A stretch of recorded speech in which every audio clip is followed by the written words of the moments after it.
Okay, hello and welcome to the 17th episode of the PS Premiere podcast. I am your host, James Smith, and today I'm joined by none other than Dory. Hello, it is me. I go by she, her, and you can find me on Twitter at declare192, where I'm talking about Miles Morales sometimes. And special guest, one quarter of the Draft Punks podcast, Rob Hudak. How Oh, you doing, Rob? hi. Hey, thanks for having me on, y'all. Glad to have you. So, first off, I want to know, Rob, what are you playing recently? What have you been playing this week? Oh boy, it's a lot. Primarily it's Demon Souls, followed up by Miles Morales, and I am just about to start Yakuza Like a Dragon. Right, Yakuza. How is that? I You have literally started it. I installed it, made sure it worked. How's the install and- process? I was just Yeah. about to say, how's the install process? Does it look pretty? It Well, look when nice? you realize that you don't have the appropriate file or space left in your hard drive, it becomes problematic. But then you realize, okay, I should just delete a game or two, and appreciate the constricting data cap on your console. Great. Okay, Dory, what about you? What have you been playing? Conversely with Rob, not a ton. I was just so focused on finishing Miles Morales. I recently finished Melody of Memory, which was a really good rhythm game with some okay plot elements at the end that I have mixed feelings on. And then I've been playing a tiny bit of Hades, like when I'm like listening to a podcast, or if I'm in a class that I'm bored at. That's usually when I'm playing Hades these days. I still really love the game, but I'm finding diminishing returns. I mean, I've put over to be clear, put over 50 hours at this point. So that's a lot for me. I don't usually put that much in video unless it's Kingdom Hearts. Then I don't usually put that amount of time. But yeah, Yeah. so that's what I've been playing. Great. I've been playing myself. I've been playing my PS5, which finally came in. It finally hit UK shores. Yippee! And with that, I also have started playing. I played through Astro's Playroom, which is a lot of fun. I also played through. I've played some of Demon Souls and I've played some of Miles Morales. Um, the thing is, right, with the PS5, I just want to touch on this because we've talked about this in previous weeks, but I just want to give my take on like the dual sense and the haptic feedback and everything. Like the adaptive triggers and the haptic feedback, they're great, they're fantastic. But and I don't know if you haven't to weigh in on this, Rob, because you've also got your PS5, but like The they're same week, great. yeah. Yeah, like they're great, but I don't think they're the second coming of Christ, like everyone keeps hyping them up to be. Yeah, I feel like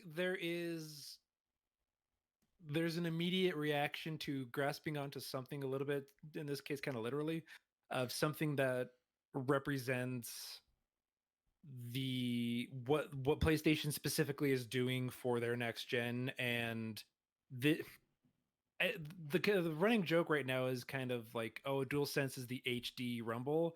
I mean, it feels like HD Rumble a little bit, to be a little bit like Yeah. absurd, but like I'll get into it a little bit specifically with Demon Souls. I think there are really cool elements that it has.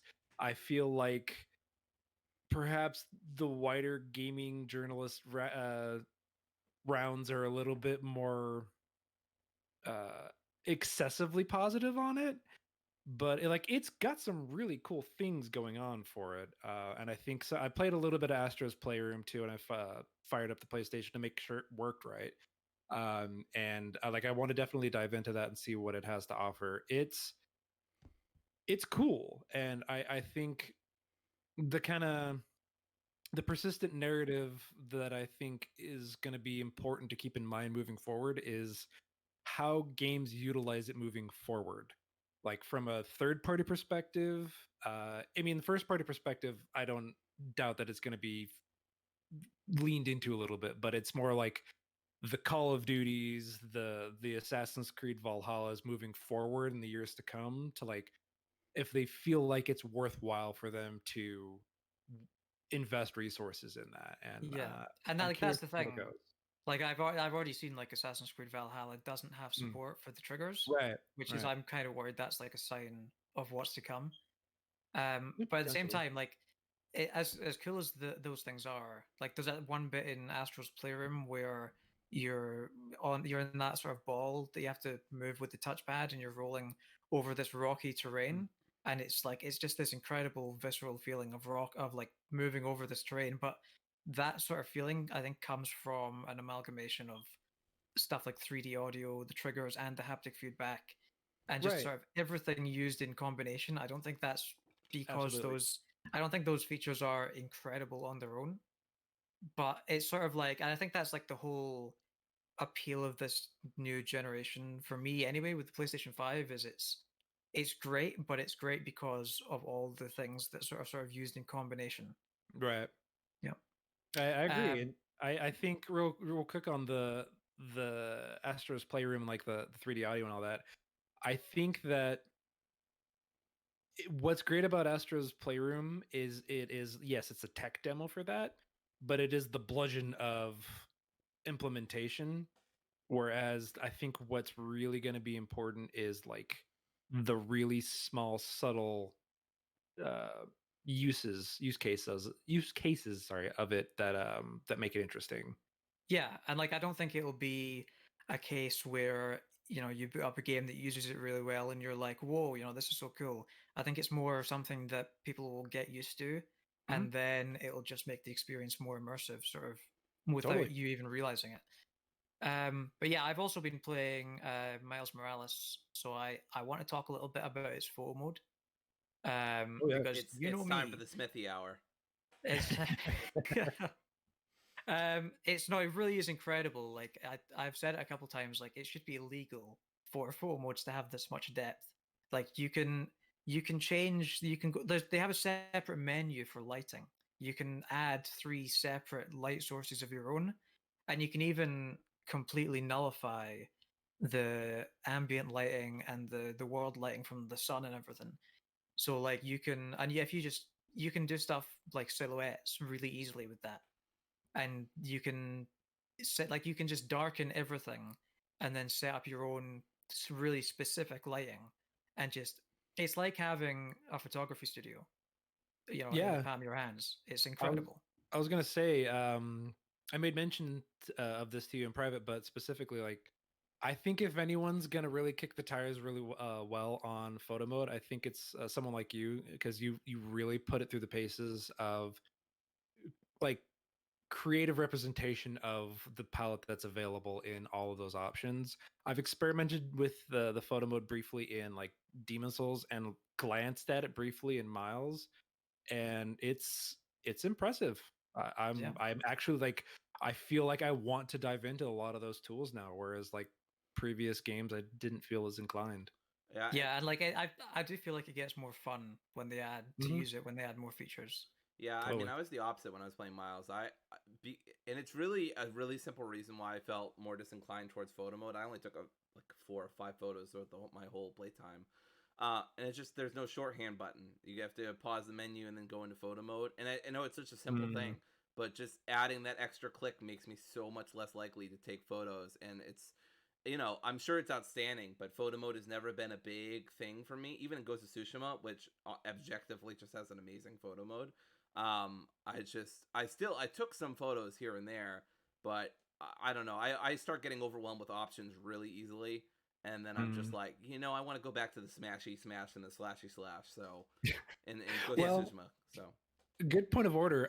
So Demon Souls has it where you can change the bindings, because you can uh for the preset controls, the touchpad, either you press either half of it, it's basically just your tool bag, but mm, you can change the controls in the game specifically to one of those halves or any of the buttons really being specifically dedicated to photo mode. So you just tap like half of the touchpad and you're instantly in photo mode. wow. I wonder if in Miles Morales if there's a way to if there's like not a vestigial button, but if one of the buttons that you would utilize less it can be bound to just activating photo mode. Yeah. Maybe. I don't know if that'd help. But... Yeah.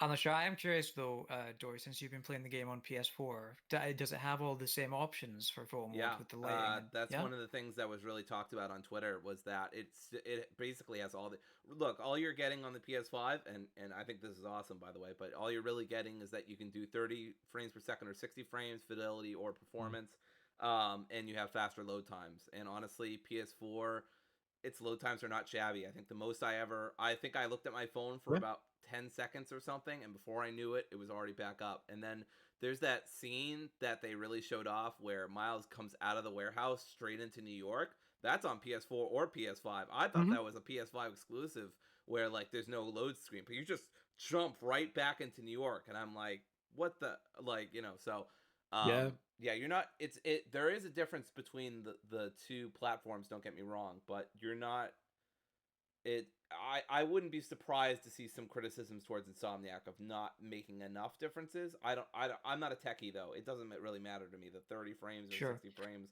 I think like playing it, you do notice like why like the fact that it's a next gen version, because one of the things besides the photo mode, one of the things that stood out to me the most, and I want to get into, I'll use this as a segue to get into Demon Souls as well, because it's the same case there, where it's like I don't know if this is just me and maybe not being used to playing games in 60 FPS, but like playing those games playing Spider-Man in performance mode and just playing Demon Souls, like they're ridiculously smooth. Like they run a solid 60 FPS, and it's like it feels like the smoothest 60 FPS I've ever played a game in. I've played Miles Morales on because I'm not going to get into the long story of my PlayStation 5 not arriving until much later, but point being, I was supposed to get it a certain day on Saturday this past week, but it didn't arrive. So I was like, well, to kind of commiserate a little bit, I'll enjoy a game that I'll be able to play coming soon whenever my PS5 arrives. And so I picked up Miles Morales and tried it out a little bit there just to see if I could have a point of reference. And yeah, it runs really well. Yeah, there's a little bit of a delay in terms of like the load, but it's not bad. Especially as, like a Souls veteran, you can tell what bad load times are, having died a lot. But it's not bad, and I will say that immediately upon firing it up on the PS5, it wasn't like I was playing a completely different game, but it is an immediately noticeable difference, specifically like you're saying with like as someone who plays a lot of games on PC, like seeing the option to toggle between and that quickly together of like 30 versus 60 in my experience, it stands out. It's stellar, and it already is like kind of a dynamic 4K for Miles Morales, right? Even in performance mode. Yeah. So it still looks incredibly sharp. It doesn't quite have the ray tracing bells and whistles, which does add a lot for sure to like an aesthetic, but like the ray tracing is specific to certain areas that you get to see in an occasion that kind of add to that immersion, whereas I feel like the 60 frames is a persistent, like constantly seeing the difference moment to moment in combat, swinging around, and it just feels like lovely. Yeah, and the interesting thing as well about the photo mode is like when you put it into photo mode, if you're playing in performance mode, it automatically changes to graphics mode when you go into photo mode. So you, even if you want to play in performance mode, you'd have to swap it which is brilliant to get that good stuff. Which is that is great. Because I'm playing in performance mode, so that saves me a lot of hassle. Well, right. Why wouldn't you want to take a photo in the highest possible fidelity? Yeah, like, and you don't need 60 FPS for moving the camera. Exactly. Around. Exactly. Yeah, that's super smart. But yeah, we should talk a little bit about Demon Souls. So, Rob, you and I have both been playing a bit of it. What do you think so far? You said you were about 5 hours in. Yeah. So this is my first time playing Demon Souls.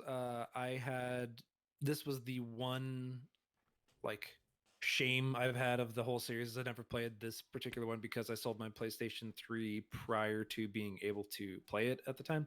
But I was super looking forward to it, and this is honestly the reason why I bought my PS5 was because it was announced as a launch title, and I was like, well, obviously I have to buy this game now on this console. And it is stunning moment to moment, whether you're in performance mode or you're in fidelity mode or cinematic mode. I think is specific nomenclature there. But anyway, it's breathtaking. Just firing it up and exploring that initial area is a selling point, I think, for that console and what it is capable of. And even now, like on my desktop wallpaper is a screenshot, one of the first wallpapers they released of Demon Souls for PS5, and that was captured in game, which it like Yeah. you see this wallpaper in 4K and you don't believe it's real, and then you fire up that game and explore a little bit, and like it's absolutely true. Like there's no smoke and mirrors. It is stunning. Yeah, and I think like the 60 FPS helps a lot as well. And like it's nuts that that game doesn't even use ray tracing, and it still looks that good. Well, that's the thing is like I think it's kind of funny if you were to incorporate something like ray tracing specifically in a Souls game, and this game in particular, I don't know of many reflective surfaces in which that is actually totally useful. Sure, like the lighting positioning would be helpful, but I think they've done an incredible job at communicating effectively what the world is, and I'm just constantly in awe of exploring it and as someone who loves playing these games to begin with and just exploring them in general, I feel like I'm constantly rewarded visually just in poking at different corners because it's beautiful. Yeah, and it really uses like you can see why it's not on the PS4 because it Yeah, really yeah. uses those PS5 features really well. Like the 3D audio in particular, like that bit with there's a bit early on where you have to run under a dragon that's trying to shoot fire at you, and like with 3D audio on, that is stupidly scary. Like Yeah. I was shitting bricks at that point. Well, there was one instance in particular. It was super. I'm going to use this as kind of a couple instances on the PS5 of like what I really appreciate what it's doing as far as subtlety. So the 3D audio, there was an instance in which I was right before the tower, or not the tower, the Boletarian Palace, which is shortly after you fight the Vanquisher demon and get set into the Nexus, and then you go into one of the Archstones, and it's in the same area where you fight that dragon or see that dragon blowing fire. But it's right where you start, where the Archstone sets you, where there's that bridge leading into the main like gate or portcullis, and you can go off to the left and continue on. Yeah. But there is a corpse of a horse, and if you continue along, there was an instance in which I was just sitting and talking with Jess briefly, but I still had my headset on, and there was a sound cue, and it was the flies. It was the flies hovering above the horse, and like the variance in pitch and sharpness that the flies had in like the buzzing that they did it felt like a fly was literally in my headset buzzing around, and it was weird and uncanny in a way, and really cool. I need to go back and check that out because I think I must have walked over that or something and not realized. Well, that's the thing, is I totally found it on accident because I just like put the controller down as I was talking with Jess about something, but I'd heard it in the background and I just sat and listened to it for a second. I was like, that's incredible. Like it was to the right of me and a little bit behind, and the way it was tickling like part of my ear was remarkable. And I bring that up as like a use case and subtlety in addition to what we'd mentioned prior to the DualSense like haptic feedback and everything.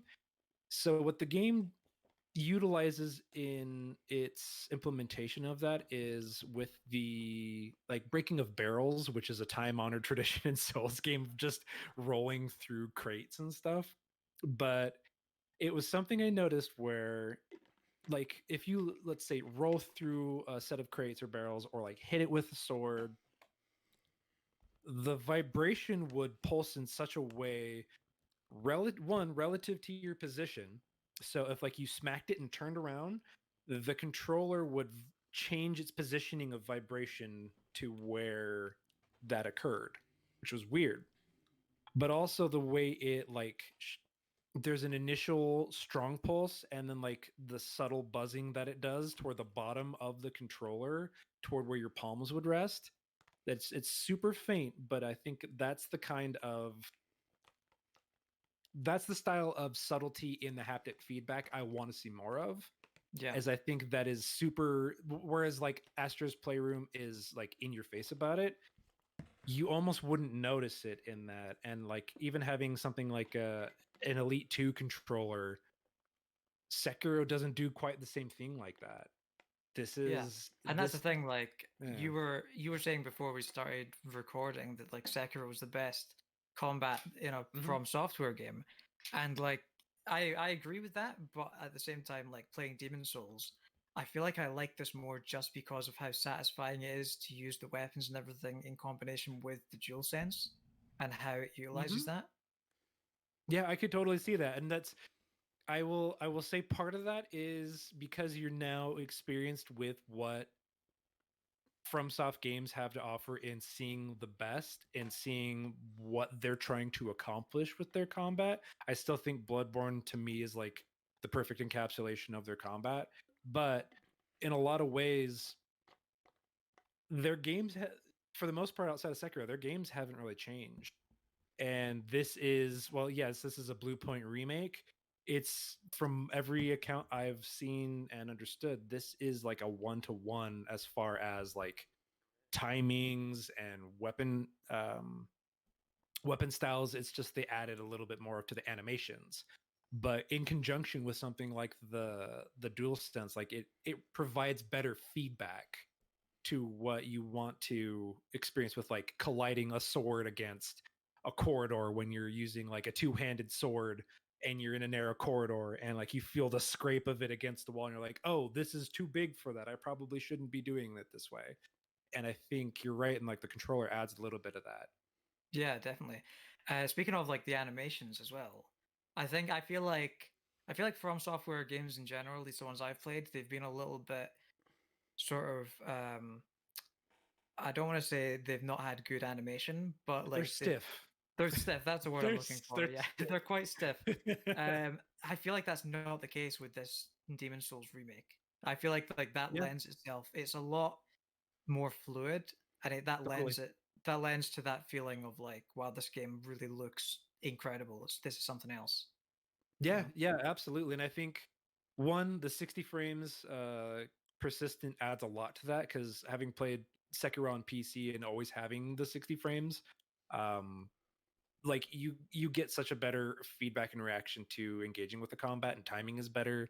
Uh, but also going back and playing like Dark Souls Remastered, it feels better because especially when you go back and see, like I know that you don't have a point of relativity for these games specifically in that, but like playing it through the first time in like a 30 frames per second and then going back, and when you can try it out in 60, you start to see like, oh, this feels so much better. And then going and then seeing what Bluepoint has done and adding just a little bit of flavor to the animations themselves, it's really interesting to see like those small things add so much more. Like it's like a veil of depth to the combat that was already there, and understanding the timing of the animations to an extent, because ultimately like the enemies attack in the same way, the attacks that you do are basically the same.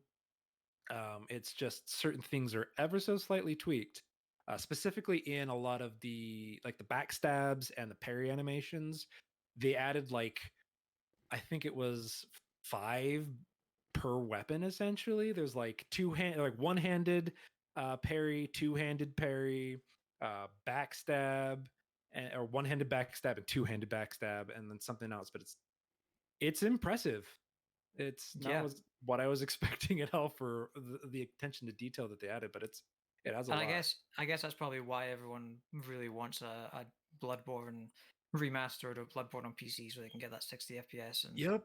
And yeah, like consistent frame input because it has bad frame pacing to where it just staggers sometimes, and like that is one of my favorite games of all time. But boy howdy, it is held back by those two things. yeah, for sure. Like so, I never played the original Demon Souls. Obviously, I think you didn't either. You were No, saying. no, it started at Demons or Dark Um, Souls 1. yeah. So and obviously this has been a thing in Dark Souls games since then. So this isn't anything new. But I do like how the notes that are sort of left on the ground are super like. I've played some Dark Souls 3, and in that game, the notes sometimes they're helpful, sometimes they're trying to get you to walk off a cliff or something like Sometimes that. they're trolling you. Yeah. Yeah. But all the ones, at least so far, in what I've played of Demon Souls, have been really helpful. Like that first, there's the first boss that you have to go up against, not counting the guy that you're supposed to get killed by. There's the big the thing that looks like that Pokemon that's a big sludge pile. You know, the puddle of shields. Yeah. yeah, the Puddle of Shields. Yes, Muck. I probably would have been Muck probably would have killed me several times if it wasn't for a note on the ground that said to use fire. Like fire is And effective or something. like yeah, and so I went in there first try, just threw a bunch of fire bombs at it and killed it first try, no sweat. So yeah, Wow. been, James is now those a pro. are Now a I'm pro now a of Demon Souls. Yep. I'm now a pro From Software player. That's So right. See, it's funny that you bring that up because your experience like is a really good litmus test of what a lot of the Souls community is like, where there are people that will just try to troll you and like, oh yeah, treasure ahead, and it's a pit where you die. yeah. And there is something funny about that of just like, well, I trusted them and I fell off a pit and I died. Oh well, I lost 30,000 souls. Whatever. Um, but there is like, and it that to me that kind of ties in. It not like one to one, but there is also that subsection of the community that is always like, well, if you can't play these games, you're just trash. So like, get good or blah blah blah. Like, I totally reject that sensibility, and I think it's bullshit. These games are about community and sharing in the victories and successes together and helping each other succeed. And so the notes that like you found that helped you succeed in that fight, that is the dynamic of the community that I try to represent and participate in, because these games are already actively pushing you away from them to start. Like they're designed to, and Miyazaki, the developer of these, like From Software, has always been about like his perception on these is about sharing in community and having people share in like the story and communicate their interpretations and perspectives on things, and to share in that victory. And I think that that's why like in Minmax we have that whole channel of like what was Summer of Soulsborne is now Soulsborne Life. Like it's why certain people like us are in there as frequently as we are, offering as much help as we can, because these games can be obtuse and impenetrable. Yeah, and And like those notes are yeah, definitely like that. I could have died on that boss 20 totally. times and given up. Like I did get to a point later on where I gave up at least for a while. Oh, for sure. And like if that had happened earlier on, I would have probably given up then a lot Right. earlier. So you Exactly. do have a point about the notes and people being helpful, sort of keeping you in the game. And at the Yeah. same time, like what you were saying about the notes that are sort of trolling you and everything. Oh yeah. I think like those are those are funny because you're the one taking the risk, because you know it's a Exactly. risk when you follow Exactly. what they're saying. So if you die, it's like, oh well, that was my fault. I knew what I was walking into. So Yeah, and like I can see the appeal of being the type of person that just like messes with a wayward adventure first time through these games and sees that and trusting like the naivete of like going through and like, oh, they said there was something here, and falling off a cliff dying. Well, they got me. And Yeah. that's the thing, is you start to know moving forward, okay, people are actively working against me. So you have to start like it's like a weird type of gaslighting. Where the game, like, you can't always trust the information available to you, but there are people out there that are genuinely trying to help each other. And I will say that I can't speak to how it was in the original Demon Souls based on me not playing it, but as far as I can tell, especially given my experience with Dark Souls 1 through 3 and Bloodborne and the notes that are left there, these are the most eloquent you can be with the notes that you give. Whereas before it was essentially like subject, verb, subject, verb. Yeah. These are like you can form coherent sentences that indicate like you can input literal Arabic numeral numbers in them, which was off-putting to me. It was like, wait, what is this here? Someone like literally quantified 2 enemies ahead. I was like, I'm not used to that type of specificity in these games. But it Yeah. was super appreciated for someone like in your instance that might not know any of that information. Like, oh, good looking out. Yeah, and like And as someone who yeah. has played some Dark Souls 3, I did notice that as well. There are Mhm. still a couple that are a little ambiguous. Like Totally. there was one that told me to look forward to fire ahead. And I wasn't entirely sure what that meant at first, and then I do. and then it hit me. But Literally. yeah, literally. But yeah, I am curious. Do you know anything about this secret door that everyone's going on about? Yes. So Marvel actually made mention of this prior to the recording as well, and I've been following it along as it has kind of developed, not like religiously or anything, but as it kind of bits and pieces were updated to it. So in this game, in a particular section, there is a specific door that was not in the original game.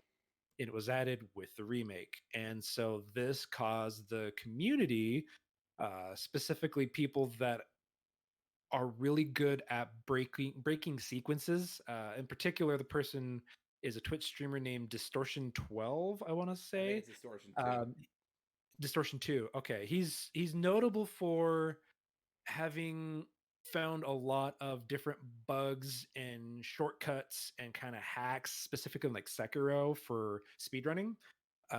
Basically, just breaking the game. He's really good at breaking the game in these instances, and he, as well as a lot of the community, started crowdsourcing and solving this puzzle of how we could get behind this door.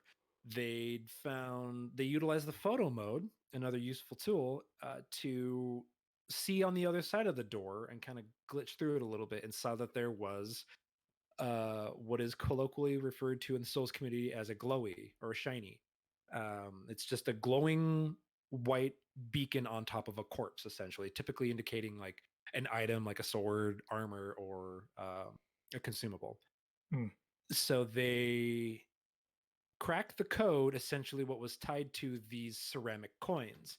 This is important because Bluepoint, the developer of the Shadow of the Colossus remake, did something very similar with that game where they added in coins tied to what like a hidden location that was, or a location that was kind of written off as undeveloped or unfinished. Yeah, And Jacob Geller has a really good video Right. on it that I recommend everybody check out. Absolutely.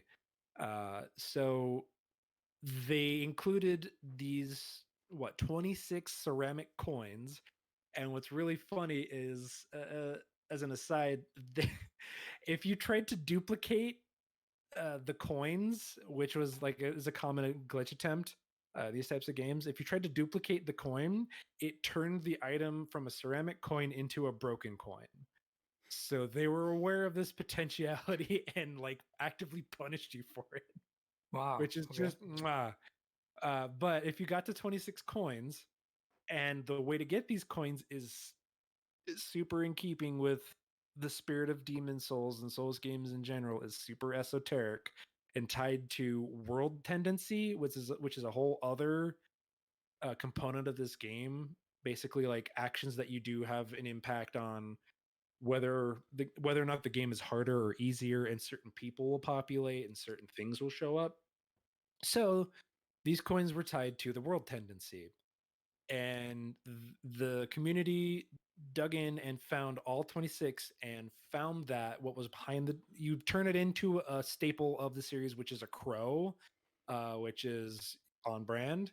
And typically in the Soul series, like there's a crow in a nest that you can give different items to, and they will reward you with different items of varying rarity, sometimes tied to chance. But they gave you a key, and the key opened up this door, and behind this door was not a tease to Bloodborne 2 or a Bloodborne remake, like some people might have thought, which was silly, but a set of armor that was a set of armor of one of the bosses, the Penetrator, and it is requiring a lot of effort to get to it. It's a little bit excessive, but I think that is a beautiful way to like reward the community for engaging with your game and hiding, like, participating in the narrative of mystery that these games often have, and providing something new for like diehard veteran. I was telling So Rook, not I was telling Rook, not some kind. Oh, sorry. What's that? So I was telling Rook before the show that I think it's amazing that games can still do this. Like, this was a mystery in the Dark Souls community. That's not a community I'm particularly familiar with, really, but I knew about it just through the general, Twitter or discussions in MinMax server or whatever. They eat this shit up. And people, and just the fact that it was able to stay hidden for at least a couple of days on the internet. I mean, games used to do this and people wouldn't find out what it was until years later when the internet got better developed in terms of forums. Some still like had not been solved like 26, 25 years later in some instances. So anyway, sorry, James. Yeah, no, but so it wasn't like a Metal Gear Solid Easter egg behind the door teasing the Metal Gear Solid remake. No, and that's the thing, is a lot of people would kind of let their expectations run wild, which I get. But there's a lot of sort of hype building up when something takes this long to. Totally, but in keeping with kind of the sensibility of what they did prior, as history being an account, it wasn't anything major. It was just a reward for the community to have something cool and to just add that. It just enriches the experience. And was that armor set in the original? No, from what I understand, no. Oh, okay, well, that's pretty cool then. Yeah, it requires a lot of steps, and like getting the game into what is essentially like pure white world tendency, pure black world tendency, which is difficult to do and super esoteric.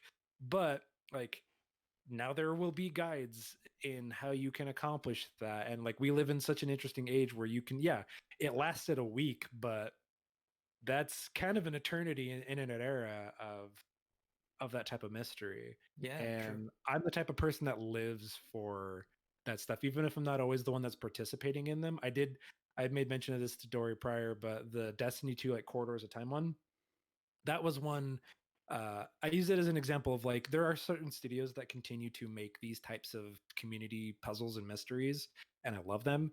That was one I'm more engaged with a hands-on mentality. This one was just, I want to see, because I have little experience with Demon Souls to begin with, I just want to kind of see how this plays out and appreciate like what they felt was an important change, because by all accounts, this game is like almost slavishly tied to the original, down to frame animation timings and item placement and everything else. But to give this one little tip of the cap to the community should be recognized, and I think I would love to see more of that stuff going forward, because it is in the spirit of what the Souls games do. Definitely, I'm a big fan of that kind of stuff. So, how are you feeling about the game then? Enjoying it in general so far? Yep, I love it. I mean, it's more Souls, and yes, Sekiro has the best combat of all. Bloodborne is my favorite FromSoft game ever made, but I still love like Dark Souls 1 through 3. I have the hot position that I share with Dantak, that I think Dark Souls 2 is probably the best of that trilogy. That is not a popular opinion, and I understand why. Yeah. But this is fulfilling in me the same sense of wonder and discovery that I had the first time I fired up Demon Souls back in like when I first played it. I think it was like 2012, 2013. It came out in like 2011, but it is fulfilling on that the sense of exploration and adventure that I loved from The Legend of Zelda as a kid, and what was like what continued to be expanded upon with like Ocarina of Time, Majora's Mask, Twilight Princess. Skyward Sword is good, but but like part of the reason why I fell away from Zelda up until Breath of the Wild and Skyward Sword is kind of a use case for me is those games became tedious with how much they held your hand and how much they made sure that you didn't forget that you could check your map for this specific thing, and don't forget there's a trap over in that corner of the dungeon, and don't forget there's a key over in that side of the dungeon. It's like Rob, when you're I can 12 hours into a game, you might forget that, like, you know, a blue ruby is worth five. I mean, you just might forget. You make a solid point. You know, I'm sorry, But like Nintendo just doesn't trust in your memory. Nintendo doesn't trust. I mean, there is something to be said for accessibility and ensuring that your player base understands the mechanics But I before mean, them. Fi goes overboard. I know what you're talking about in Skyward Sword, like, or Fi Yeah. or whatever her name is. Yeah, it's excessive. It's always been a staple of the series that like Navi or whichever those types of games. Like, I don't hate tutorials, but when the entire game is a tutorial, I tend to push back. Yeah. Because I should be allowed to trust, like, be trusted by the game that I can potentially solve how to move forward and then hit something. Granted, these games can be obtuse in understanding what like NPC quest lines are like, and I will not ever refute that. Trying to save Solaire in Dark Souls 1 it can be a chore if you don't know what to do because it's not relayed in any reasonable way to you. But there is a sense of mystery that comes from that, and I think that lives in the sensibility from when I was a kid and games designed to that era of an arcade sensibility of like replayability. So Dark Souls is a game that is meant to be played multiple times over if you want to and rewards you for that. And New Game Plus times 3 or what have you. Like taking the time, because when we were kids, I'm sure a lot of us understand, like when you were a kid, you had one, maybe two games that you could afford as a family. And so you played those over and over and over again. And you start to understand like the different things you could do with it in multiple playthroughs, like what with Chrono Trigger being like the first real New Game Plus. These games give me that constantly. And I feel like this game plays in some ways dated for sure, but I love that really weird combative dark fantasy that it has and like pushing you away from it a little bit. It's like, no, I want to see what you have around this corner. Oh, yeah, that time it killed me. All right, well now I know. Yeah, and I do think it holds up surprisingly well. Like it does feel a bit dated in some areas, but yeah, it's ahead of its it feels time. pretty good. Yeah. Yeah. What about you? To What be do you sure. think? I As someone that think hasn't played much of them. as someone who hasn't played much of them, I think playing Sekiro gave me a deeper appreciation for the series. So whereas before maybe I would have shrugged it off, I would have not gotten the appeal and died a lot of times and then given up completely. That was I'm Bloodborne probably for a lot of people too. yeah. I'm probably more willing to push through with this one. Mhm. I like I like the fact that it's sort of laid out a bit differently than Dark Souls games, or at least Dark Souls 3, which is the only one I've played, where you've got like it's kind of a linear path in that It's game, a and you've funnel. got Yeah. and you've got bonfires along the way every now and then. But with this one, it feels like at least on the first level, which is the only part that I've played, it's sort of you have to go left so that you can go Mhm. around and unlock this door, and then you have to go right and unlock this door, and then that unlocks that door, and there's not really any bonfires along the way. You're just unlocking shortcuts, Mhm. and those are your sort of checkpoints. And I think honestly I kind of like that more. I feel like that's more clever level design. Yeah, absolutely. And that's one of the resounding praises that Dark Souls 1 has is its interconnected world. And I think that having finished this, once you do finish this and you have time, like we all have like the infinite backlog growing, I will recommend, if it should work, back and playing Dark Souls Remastered on your PS5, because one, it runs in 60 frames, and they didn't do much to upres it, but like it still holds up, Yeah. and it runs relatively well. But it's the level design, at least in Dark Souls 1, is incredible. I know the entire layout of Dark Souls 1's map. I can recount it to you basically like the back of my hand. I know how it's laid out. I know Is where that all from these. is that from dying so many times you've had to keep That's going part of over and it. over? That is part of it, but it is also like each area has a sense of presence. Like Hmm. like the castle that you go through, and like the undead burg, and having a similar experience like you're describing with a particular red dragon and a bridge. That's almost like a series staple sometimes. They have, that's a recurring theme they go back to, is like the quintessential fantasy of the dragon blowing fire on a bridge. That's something they like to go back I, to. But I quite like that as well. I that kind yeah, of feels like the Souls version of a set piece. You know? absolutely, It's they making me have think tons of of that stuff. Lord of the Rings, The Hobbit. Yeah, like those games are full of that stuff, to varying degrees. But I think that Demon Souls in this instance, and like Dark Souls in particular, they really utilize like the being a participant in the world and the world pushing back. There are cutscenes on occasion, but for the most part, like the cutscene is how you're gonna have to respond to something trying to kill you. Yeah, And I think that adds an enriching sense of scale of, you start to understand what's around certain corners, because you know, like if you're going through it at a snail's pace, like you start to know, okay, if I go around this stairwell in this tower, there's a really bad guy above me who can take me out in one hit. So I'm not going up there, but if I continue it this way, okay, so now I've gone this way, but I know that dude's back there. Okay, now there's this massive ass boar that is trying to kill me here. Okay, I go past him, and like that, it starts to compound on itself, and it gives you that sense of exploration, which is really hard to capture sure. in a Yeah, lot of games. definitely. I think once if I get through Demon Souls, I'll probably be a lot more inclined to go and play the other ones. So I likely will do that. Yeah. But now I want to talk a little bit about.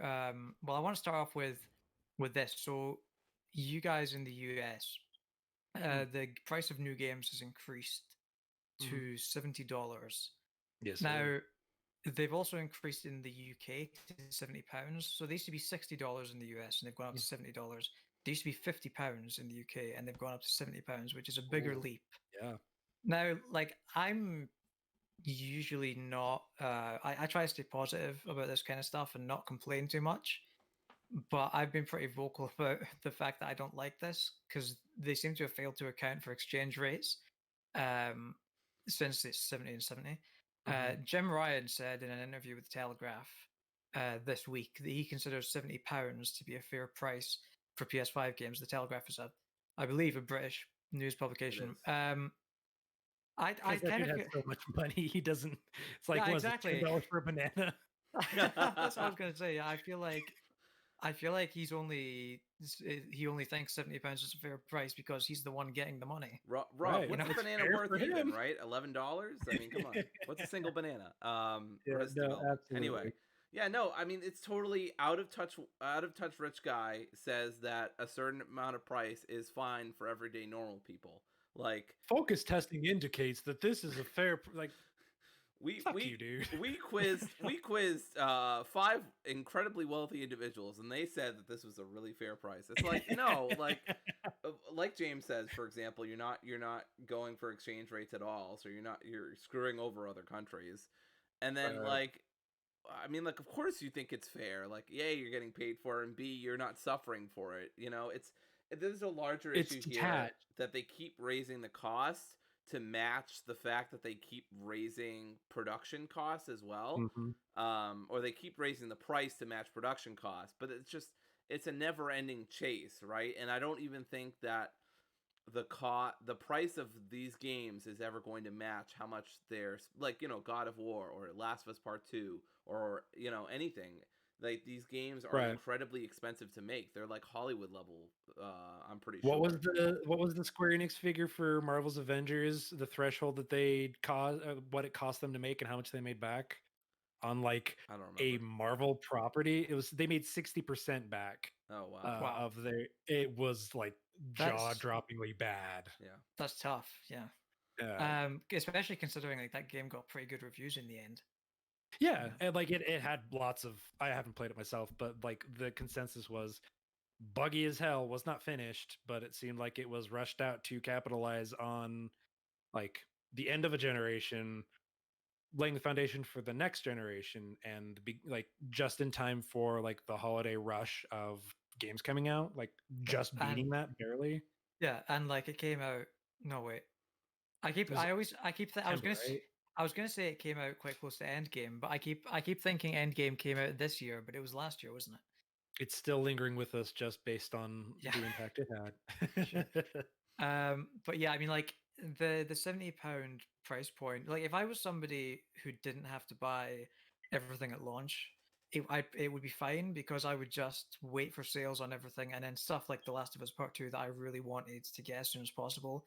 That Mhm. feels worth £70 to me. But like because because doing this where we have to talk about games, and be timely with it and everything, and also just the fact that I like games quite a Mhm. lot, and I sort of end up buying most games that I'm looking forward to at launch. Right. Like, I feel like there must be a better way to make that money back, or at least like if they even need to, and if they couldn't just like not spend as much money making the games in the first place. Well, yeah, a lot of that that's kind of how you see the creep of what microtransactions were doing over the course of this generation, specifically with companies like EA and Activision just being as predatory as they were and turning players into payers. Yeah. But Power to the payer. yeah, right. I feel like the last time we had this increase in price from what 50 to 60 was the 360 generation, right? 360 PS3. That was when they made that shift to jump the prices again. And then there was some hubbub about it, but it eventually became something that we were used to. And then cost of development went up, inflation, et cetera, like global economic problems, like continued to raise costs. But the cost of the games themselves didn't change, and so you started having the fallout of, what was it, the double A industry or component of the industry, like your THQs, much as Nordic tries to keep that alive. Um, that whole component of the industry like fell out. It was Yeah. like a recession in the industry of that like THQ files for bankruptcy and gets all their stuff sold. Those types of games just didn't come around as often because they didn't make as much money and the costs were too high for like licenses, all that stuff. And like, So you saw. Go ahead. so I don't sort of claim to know how this sort of stuff works behind the scenes, Totally. and how sales figures sort of drop off over time and stuff. But I feel like it's kind of the industry standard at this point for games to just go on sale immediately and just always be dirt cheap after launch. Like, I was Mhm. looking at some Black Friday deals yesterday, and Right. Doom Eternal, which came out this year for £50, is already down to £16, which Wow. Well, right. is ludicrous. And how I acquired Dishonored 2 when the year that came out was, it's the Bethesda tradition. Even if it comes out in like October or early November, Black Friday comes around, that game's going on sales for $20 off. Like Yeah, that's just like clockwork. absolutely nuts. And I mean, you it's see so like, Squadrons. Squadrons has already been on sale for $20 or less on PC. It's so that's amazing. the thing. That's the thing is, you start taking into consideration the subscription model. EA Play Pro now. It used to be Origin Premier on PC. EA is going through this whole like restructuring of naming conventions, as is like Ubisoft. But so EA Play Pro, you can play that game, $15 a month. Ubisoft Plus, you can play Assassin's Creed Valhalla, day and date, $15 a month. So you're starting to see, by what Microsoft did with Game Pass, they're starting to find a way.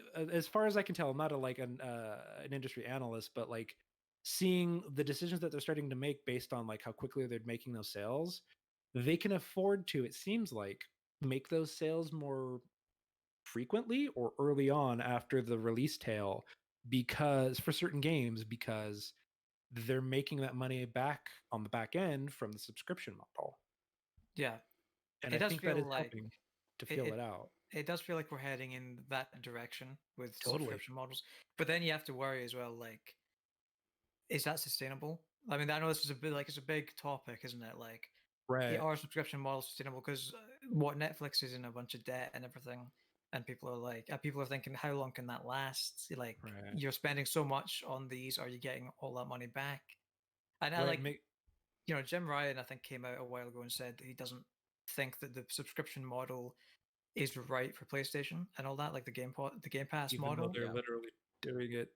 Yeah, but like I think what he meant at the time was like putting new games on it day and day. Totally. Yeah. Totally. And there could be some credence and validity to that. We don't know, especially considering the fact that Xbox is a Microsoft, a multi-billion-dollar company that can survive off that type of business model. They have the safety net to experiment with that and like build that foundation of the word of mouth. Like what is the cliche at this point this past year and the year past? Like, do you know how great a deal Microsoft Game Yeah. Pass is? Like, it's incredible because they can afford to. Yeah. But like the subscription model in conjunction with something like loot boxes or microtransactions, because also that's the secret with something like Game Pass, is they still have DLC. They don't include microtransactions in that, so you can still pay your subscription that you're going to pay anyway, but you're still investing in the game a little bit.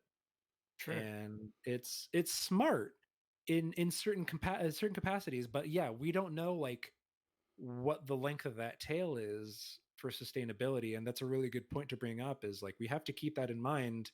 We're not developers, so we don't see the day by day instance of this. We are the consumer, but we're also, this is more of like hobby journalism that we're doing, as opposed to something like the Game Informers, the Giant Bombs, the Min-Maxes that have like press accounts that get these games for free.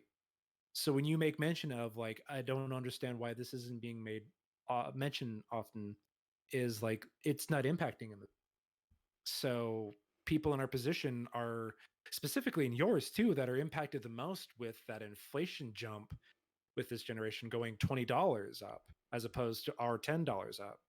Like y'all are being penalized, it seems like, which is horseshit. Yeah. Yeah, and it's like I think it's happening in a bunch of countries as well. Oh, Like totally. Canada. Like it's. I think we've been pretty fortunate with it in the UK historically until now, and even like at the tail end of the last generation, stuff like collector's editions were matching prices with the US and that sort of thing. But I think like from what I've heard, Canada and other countries have had to, other European countries and that sort of thing have had to deal with this for a long time.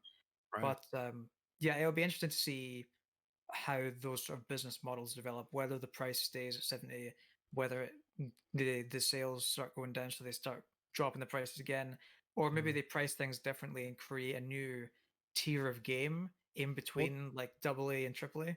Right. Well, and that's how we were starting to see those like the the cliche like Ubisoft Gold Edition. Right. What Yeah. is that serving? Like that is literally just to capitalize on a few extra bucks more to make the difference back. I Yeah. think Microsoft also does the Game Pass model because it has to innovate, because PS4 and Sony have their exclusives and Xbox just generally Yeah. doesn't do that, right? And so Even with the launch of the Series X and S, yes, like And so What do they have? and Game so Pass. yeah, and so the big thing that they have is the Game Pass and total backwards compatibility and all that stuff. And I think that's awesome. But I also think Totally. it's not just because they have the flexibility for it, but it's also because they want something that PlayStation doesn't have. I mean, you have PS Yeah. Plus, but I mean, it is nothing compared um PS Now, but both of those combined are nothing still compared to Game Pass, even though Totally. on PS5, PS Plus is a lot better, but it's still Well, right, and what they change? What's the thing? That's the thing, though. They changed their model to be slightly more in keeping with what Game Pass is, because, like, obviously, it was starting to not necessarily to the extent that, like, could be like industry changing, but they're seeing an impact that has on their sales to some extent, and that is competition. Yep. Which in the industry that we have, like, that competition is key. Because if you don't have that competition, what do we have from Sony? We feel like Fortnite is has the best platform in PlayStation 4. And then how quickly did they change their tune Yeah. after Epic started changing that shit around and like flipping switches? Like, look how easy this is. Oops. Like, that's basically like the blurb that happened on, what was it, Game Awards, when Jeff Keighley was interviewing, like, so you guys turned on that crossplay. I was like, yeah, it was an accident. Yeah. Like, no, it wasn't. No, it No, definitely was not as difficult as they were making it out to be. All right. Some instances it is, but when they have those Yeah. resources, totally. No, definitely. But speaking of subscription models and that sort of thing, do you know what game is probably coming to a subscription service near you very soon?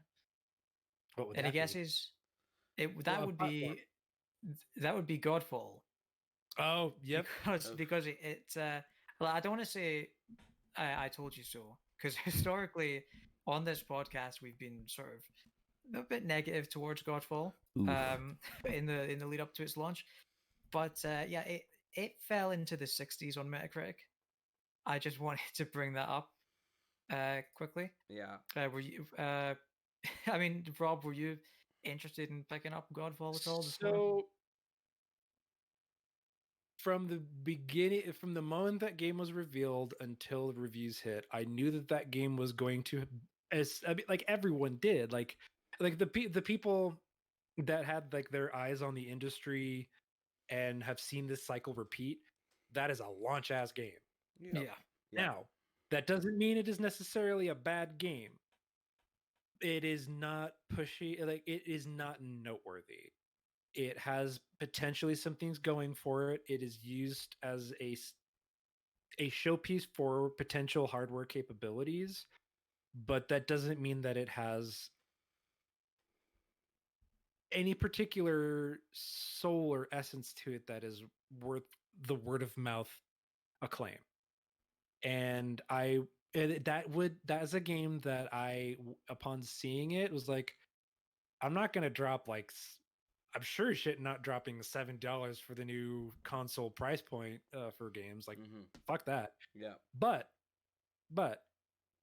if it was on sale for $20 and I had a group of friends that might want to try it out, sure, if I had extra bucks and free time, maybe. Or if it went to PS Plus, yeah, I guarantee it'll come to PS Plus at some point, possibly after Destruction All Stars. Totally. That would be my guess. That might help invigorate with a player base for co-op stuff, and might see it justified in further development down the line in adding like games as a service dynamic to it, which is already kind of like a bad word or four-letter word these days in some respects. But I think that it could probably find greater success in being a PS Plus title. And I think that is like an appropriate, much like with Destruction All Stars, probably a good position for it to be in, as opposed to just dying on the vine. No, Rob, definitely. Destruction All Stars is Black Friday. You're thinking of Black Friday. You're not wrong. I know these are two very different games, two very different genres, but I will always maintain, I mean, I guess I'm saying it for the first time, but I'll always maintain that making Fall Guys on PS Plus was the best thing they could have done for that game, because there was no way I was checking that game out even for $20. just because I had no interest. Battle royales are not my thing.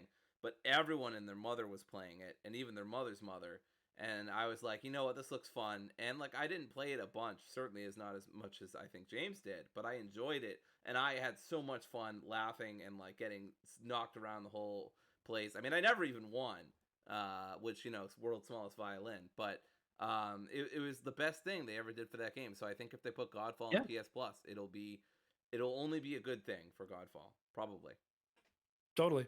And it'll get, hopefully, as much separated from Randy Pitchford as possible. Yeah, no kidding. Yeah, I'm not sure how much chance there's of that, but hey Dory, Yes. what did IO Interactive announce yesterday? Oh, they are yesterday as of recording, I should say. As of this recording, they have announced that they are doing a new James Bond game. Now, I loved James Bond as a kid. I don't love him quite as anymore for very complicated social, political reasons.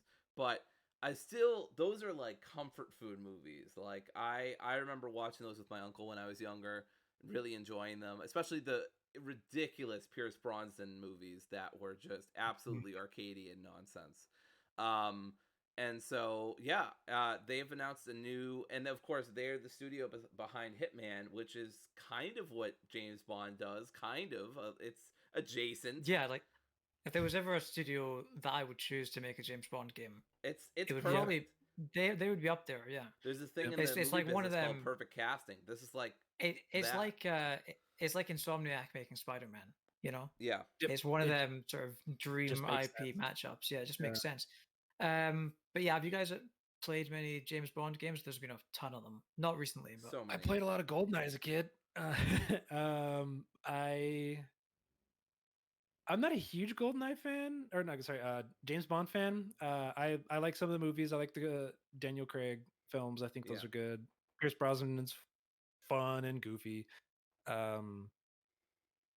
I'm more intrigued now at the prospect of a James Bond game simply because it's IO Interactive, and I love those Hitmen. Yeah. And to see them behind the wheel of that is like that in and of itself is a selling point. So I didn't get GoldenEye when I had an N64. I had Majora's Mask and a wrestling game or two. The right choice. Yeah, and I had a few other games as well, but I never got into GoldenEye. So I played GoldenEye for the first time in 2016, 2015. I don't know, somewhere around there. My friend had an N64.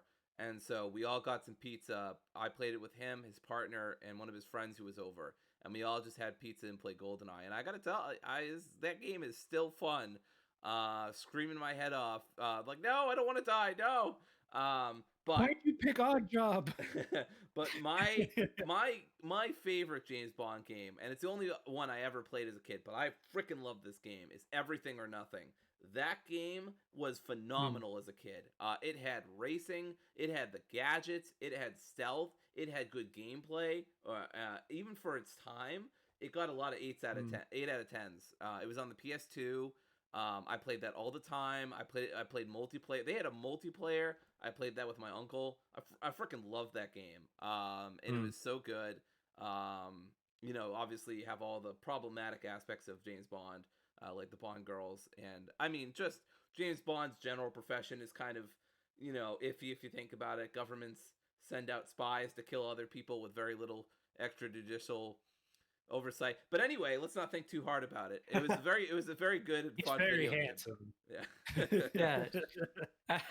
But yeah, no, it's going to be apparently it's going to be a completely original origin story. Yeah. Which I mean, I think I can speak for everyone when I say that we were all hoping for a new Kane and Lynch when they teased an announcement. Yeah, definitely. Absolutely. I think Jeff Gersman might I got that reference. Yeah. But yeah, it's interesting though, like that, because all the movies are based on books, and I think are they still based on books? I don't think so. I don't know. I have no idea. I couldn't speak extra on okay. Well, anyway, yes, they're inspired by, at the very least, I a think lot of Casino the books. Royale is the last one I watched. I may have watched another. Oh, I did watch another. That's when anyway. Yeah, that I didn't get to see. Skyfall. I'm gonna say I didn't get to see the whole movie. I forget which one it was. Skyfall was really good. Yeah. Well, anyway, that'll be. I think that'll be good. Like I said, that's a perfect sort of matchup Yeah. there. Yeah, I'm excited to see Um, what happens with that. Yeah. Also, just before we started recording, they announced HBO announced that they'd greenlit the Last of Us series, and that's entering production. That's Nice. going to be entering production and produced by Neil Druckmann and Craig Mazin, the chap who made Chernobyl. I assume we all like The Last of Us here. I love the. I haven't. So I've played some of the second game. I finished the first game. I was waiting until I got my PS5 to like really sit down and play Last of Us 2 because Good choice. Good choice. it released in the middle of our Summer of Soulsborne thing, so I was like focused on that. But I always enjoy the stories that they tell and the characters that they write. I am at odds with every single Naughty Dog game for the gameplay. They're Oh, not terrible, but I always find myself fighting with the controls. yeah, that's a completely reasonable take. Yeah, But I Naughty agree with Dog that. is not known for their gameplay. They're known for their stories, their writing, Right. and not to And dismiss what you're so, saying, Rob. I just oh keep no, saying. I totally get that. Some people totally jive with it, and I that's great. love their gameplay, but I mean, like for the most part, yeah, I gotta say it is not the part that brings me to Naughty Dog games. If a Naughty Dog game has good gameplay, I am relieved and content. Yeah, But yeah, as an example, like I thought the stealth, which was the kind of the core of a lot of what Last of Us the first one was doing, yeah, was bad and repellent to engaging with it. But I feel like with a lot of what they did with their accessibility options, which were fantastic, in combination with like Insomniac's Miles Morales accessibility options, you love to see it. yeah, Point being, they added a component to the HUD that enables stealth detection, like a proper representation of seeing your relationship with the stealth mechanics, yeah. which is key. And so that one was better. But point being, the like them doing an HBO series is in some ways like being able to engage with the best part of a Naughty Dog game. And let's just see if it takes another 10 years, like with the Uncharted movie being in hell for as long as it was, like flipping Yeah, through the I don't record. think we've talked about the Uncharted movie at length, and I think Mhm. the fact that Mark Wahlberg is in that movie alone means that you probably shouldn't have too much hope for it. As him Yeah, as Sully, not the best yeah, casting, but not the best casting. But yeah. Speaking of casting, do you guys have any dream casting for the Last of Us TV show? Anyone you think, oh, that'd be a good pairing? well, That guy that's could play hard. Joel. That's the thing. That's kind of where I'm conflicted because if we were doing a Last of Us show, I don't want Joel and Ellie. Really? I want a different story set in that world. That's interesting because I think for me and I assume for a lot of people, The Last of Us is a story about Joel and Ellie. Like it's Totally. that world is very basic. Really, it's just a zombie apocalypse. Like if you, I feel like if you were to do a show and it wasn't Joel and Ellie, it would just be another Walking Dead or another zombie show. Sure, though I feel like in some ways you could argue that The Last of Us is just Cormac McCarthy's The Road or any other post-apocalyptic like pairing of like Lone Wolf and Cub. That's essentially what The Last of Us is Lone Wolf and Cub, which is an old story, but like it's telling it in a new format and backdrop to make it interesting and writing that dynamic of those characters well. And I feel like I, kn- granted I haven't finished Last of Us Part Two, but like I know what that dynamic between Joel and Ellie is. I want to see if I'm going to participate in that world more. Give me what's her name, leader of the Fireflies, Marlene. Marlene. Yeah, I'd be more intrigued with seeing Marlene's story. I was about That's to say, fair enough. I'd be more interested in seeing Made of Bill's Firefly. story. Like now that Yeah, Rob's saying exactly. that, like getting those side characters and fleshing them out is probably more interesting than just rehashing. Right. I know they won't straight up rehash or recycle, but straight up reusing Ellie and Joel's story, which is a story I love and I'd probably tune in for Right. to some extent. But I don't know. Like I'd love to see more about Bill. Like what drove him, him and his partner apart. Like what happened to Marlene and her battle with the government. Like Right. that is a more interesting story because there are so many more unknowns that they can go in different directions. Now, obviously, that could turn into disaster, but it could also. Right. I also trust Neil Druckmann and HBO. Could still be written like trash. Yeah, You know. I mean, Chernobyl was amazing, and I trust Neil Druckmann to have good sense of like who to have on this project, or when I presume he's overseeing it. So, Right. I'd have faith, but it could always still pan out as bad. for sure. But Yeah, and I mean, how far are you in Last of Us Part 2 anyway? So I didn't finish day 1, but I had just gotten gas and a certain friend blew up. Okay. Yeah, no, I know where you are. Right. Yeah. Yeah. Yeah, it's very good, very ambiguous. Yeah. But I totally get the juxtaposition in like producing that type of thing is how do you make that appealing to a new audience that has no experience with I the last actually think that I think Neil Druckmann, or it might be somebody else, I don't remember, might have made a comment about this in the past that I think they might have found a nice middle ground where I think he said that they're going to focus on different aspects than they focused on in the game, because it's still going to be Joel and Ellie's story, but it's going to be, they're going to focus on different things. They're going to lean into the fact that it's a TV show, not a game.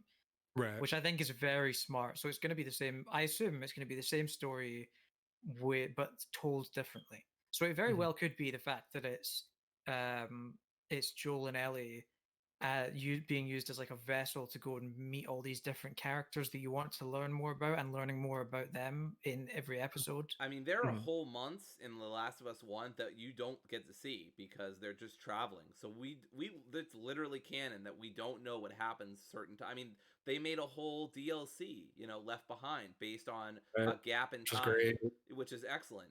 So they could definitely make a TV show out of some of the months that we never got to see. Yeah. Yeah, totally. At this point, yeah, we kind of just have to trust that they're making the right decision for the property and telling a good story. So hopefully, yep. And if there was ever a game that could be turned into a TV show successfully, obviously, yeah, it is The Last of Us. Yeah, yeah, it's very cinematic in its presentation. And of course, speaking of The Last of Us, do you want to take a stab in the dark, Rob, and guess which game is sweeping up the Game Awards this year, as the nominees were just announced? I mean, it's either to me, it's either Last of Us or Hades. That would be the standouts. Well, it's both. I mean, The Last of Us Part 2 I think it has the most nominations. I think it had about 10 nominations. Yeah. And Hades, I think, was second. Oh, yeah, awesome. Which I love to see. I love to see it. Yeah, I definitely. Do we know if this is the most that Supergiant has ever been nominated for? Has Supergiant ever been nominated for Game Awards? They have. Yeah, they have, like, for stuff like audio design or art direction type of thing. But sure, this is my game of the year easily, and I'm happy to see it get that much representation. I haven't touched Hades yet, but from what I've heard about it, it definitely deserves to be to get as many nominations as it has. I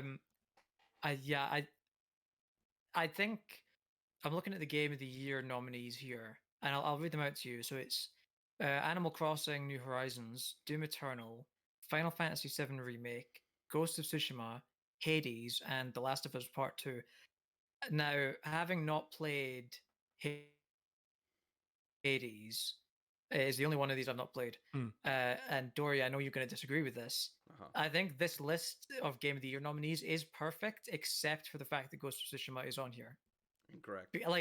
Because it is a very good game. It's a great game, but it's a solid 8 out of 10. It's not in the same league as these other games. I misheard James. I could have sworn he just said 9 out of 10, but that's so that's weird. No, you know, obviously we disagree on this, and that's fine. I was really grabbed by both the story and the gameplay, but I understand it is an open world game, and hey, I'm picky as heck about. I know Rob wants to talk about Breath of the Wild with me for the millionth time, but I'm really picky about open world games, and so like you know, I loved Tsushima, and honestly, just adding Legends, I mean, adds a whole nother dimension to it being a 9 out of 10 for me. But that said, I mean, this is a great list.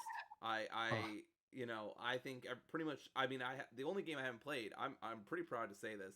I have only not played Animal Crossing, and that's it. I've played and beaten every other game on here. Well, I mean, I've beaten Hades, but you know, and so I love this list. I mean, this is just about my top 5, or was my top 5 before Miles, because unlike Jeff Keighley, I can actually accommodate for the last 2 months. That is interesting. I did think that do we know when the cutoff was? Because I did think that the PS5 launch games. November. I think it's November 18th or something. Or it's early November. Oh, early. That November. seems to be inconsistent with how it's been in the past. Yeah. But yeah, that's the thing as well. Like a lot of people have been saying, they seem to sort of get to the next year and forget about all the stuff that came out the previous year that missed the cutoff. Like, I mean, although last year Super Smash Bros. Ultimate was nominated for Game of the Year, but yeah, I mean, it's interesting to me because obviously Jedi Fallen Order was only nominated for, I think, Best Action Game. I might be getting that wrong, but what's interesting to me, what is most interesting to me about this list is the fact that Half-Life Alyx wasn't, and I haven't played that, but based on what everyone said about it, I figured Half-Life Alyx would be nominated for Game of the Year, and without even having played it, I'd probably swap it with Ghost of Tsushima. So that's interesting. I agree with you in that I think it, not necessarily that it was snubbed, but it seems, I also haven't played it, but it seems like it is perfectly made for like an Oscars style slot for best game. But I haven't finished Ghost of Tsushima either. That was another one that I, much like Last of Us 2, was waiting until I got my PS5, and boy howdy am I so glad I did, because that game looks incredible on a PS5. Wait, hang on. Can we? I want to take a pause here. Yeah. Does it have enhancements? Yes, it's 4K 60. Wait, it looks so good. James is like failure to compute. It's dynamic 4K with 60. Even on like high resolution mode, it runs in like pretty much consistent 60. It looks incredible. Wow. It looks James so is leaving good. the podcast now, Rob. It's just going to be us, buddy. Right now playing this game. That's one that I wanted to wait until PS5. I didn't even know it was getting these enhancements, but it was like, well, assuming that it's like a PS4, the last title released in the PlayStation 4's lifespan, within the same year of the PS5. If that wasn't backwards compatible in some respect, that's asinine. But yeah, seeing the improvements that it actually got, like I'm very happy that I waited. I just basically played a lot of Legends, and in and of itself, that mode is incredible. It's awesome. But the pick that I would probably take Half-Life over is Doom Eternal, which I love. I love that game, but it seems I definitely appreciated, I think, 2016 a little bit more in its novelty, but I still think Doom Eternal was a thrill ride that just did not relent, and I enjoyed, because I grew up playing Doom on my PC, and that speaks to me as a kid. But I don't think it hangs with the rest of. I really liked. So I mean, fun fact: Doom Eternal was my first ever Doom game. I played Quake when I was younger, but I never got into Doom. And so Doom Eternal was the first Doom game I ever played. And I really liked it, but I had some frustrations with how long it felt, and some of the later bosses are incredibly tedious and punishing in ways the last that boss I think goes on far too long. Yeah. So but I still think it's a great game. I just don't think it's game. Totally. I mean, it was in my top 5 for a hot second for a couple months, but then I mean, you know, other games came out, and I was just like Ghost of Tsushima, Miles Morales, you know, other games come out, Hades, and I was just like, no, this is honorable mentions, but or top 10, but it's not top 5. it's a good candidate for like best action game. Yeah, I agree. I think it's better than like what Fallen Order was. I liked Fallen Order, but I think that if it was like if I had to cut something from that list, it would be Fallen Order in place of Doom. But I don't view Doom as like a game of the year. I don't It's either. a great game, but it is not at the same echelon that a lot of what these other games are doing. Yep. I do want to talk quickly about the award for the Innovation in Accessibility Award, which is also a new one for the Keighley's.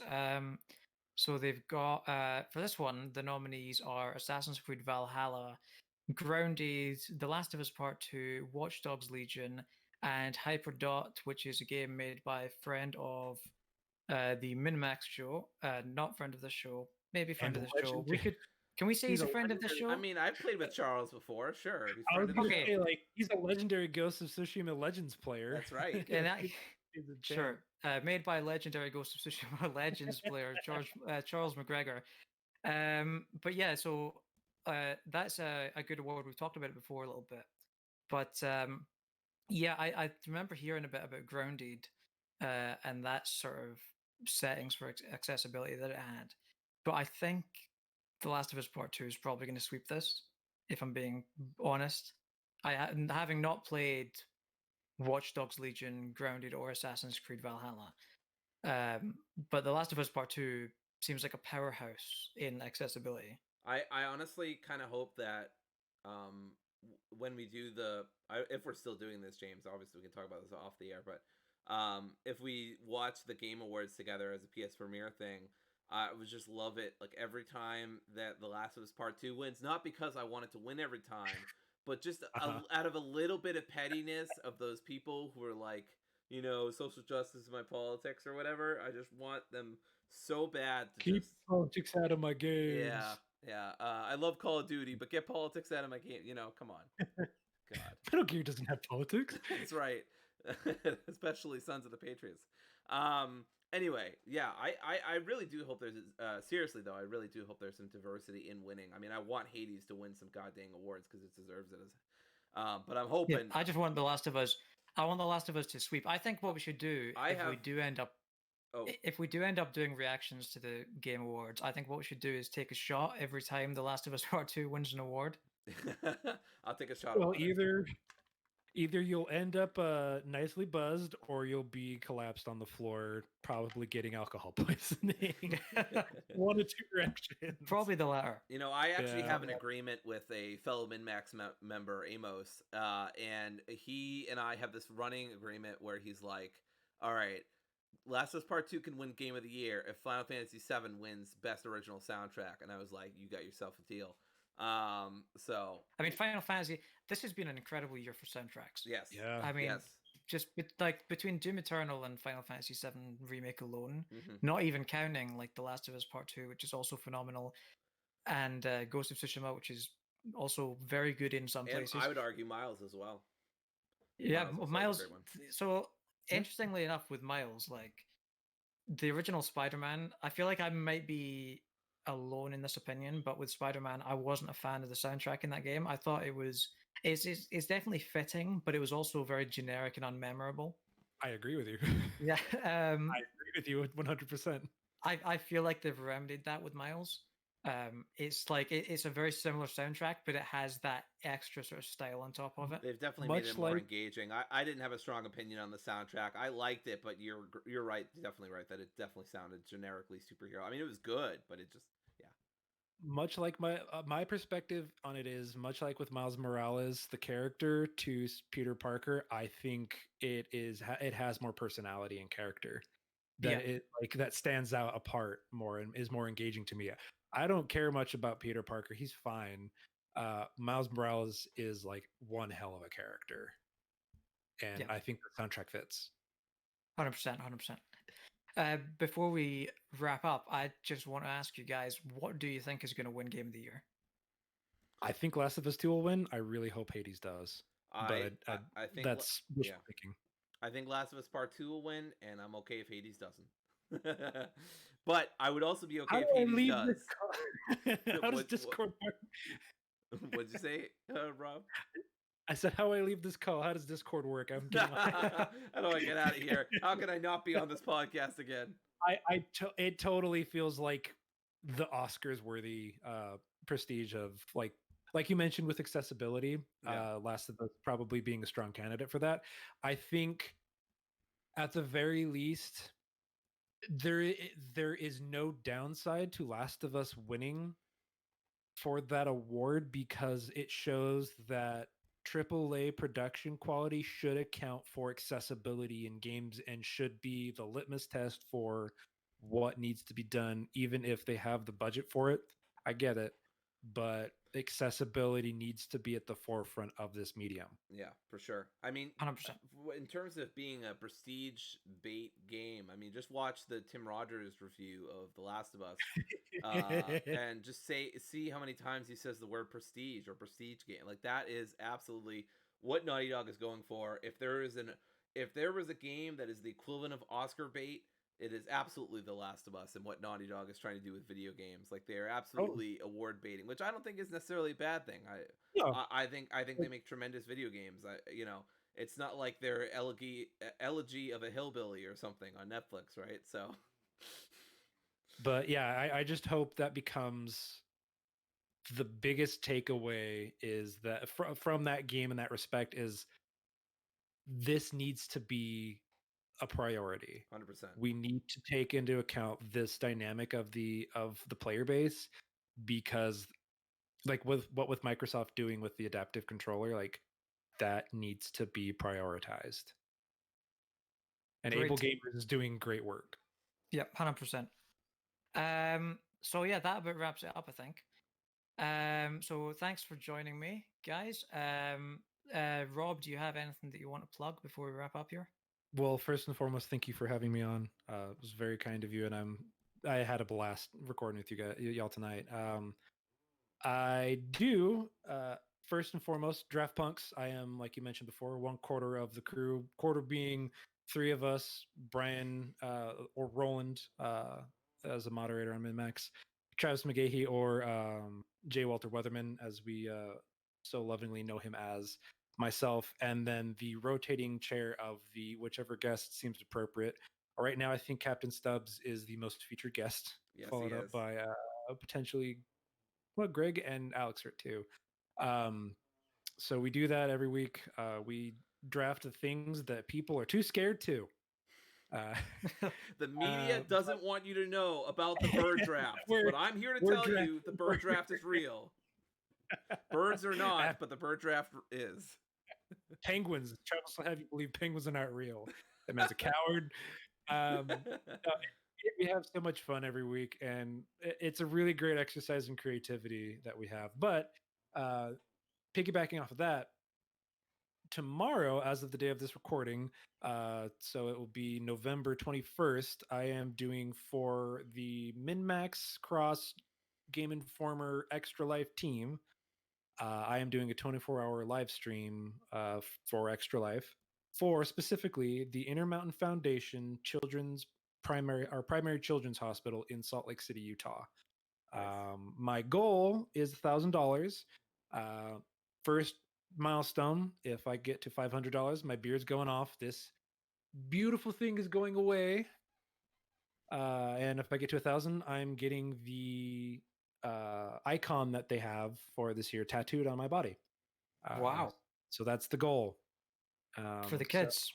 For the kids. Permanently scarring yourself for the kids.